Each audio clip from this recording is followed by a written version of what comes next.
La decisione che ha assunto in modo unanime il Consiglio Comunale mercoledì scorso per il riconoscimento del Nagorno-Karabakh, che tra l'altro noi chiediamo che il Nagorno-Karabakh sia riconosciuto a livello internazionale, quindi che non faccia parte né dell'Armenia né dell'Azerbaigian, ma sia uno Stato per conto proprio, come chiedono gli stessi cittadini del Nagorno-Karabakh.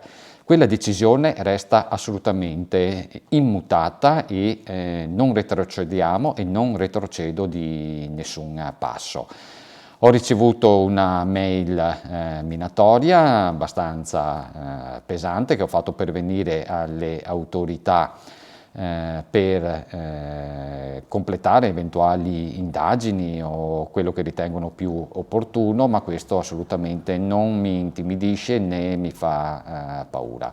Quello che noi chiediamo, ma anche assieme ad altre città di tutta Italia, è che quella regione abbia pace e abbia tranquillità. Tra l'altro pace e tranquillità che è stata richiesta anche domenica scorsa durante l'Angelus da Papa Francesco.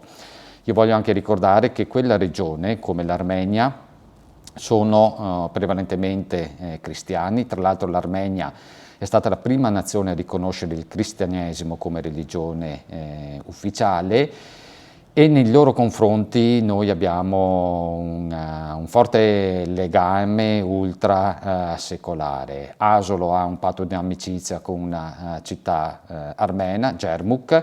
Tra l'altro il primo cittadino di Germuk è in questi giorni in prima linea, è in guerra, è alla frontiera per difendere il confine dell'Armenia e mi ha fatto pervenire un messaggio di solidarietà e di vicinanza dopo le minacce che ho ricevuto. Io voglio ringraziare anche l'ambasciata d'Armenia in Italia, il Parlamento armeno e le varie associazioni culturali armene in Italia per la vicinanza che mi hanno fatto pervenire in questi giorni.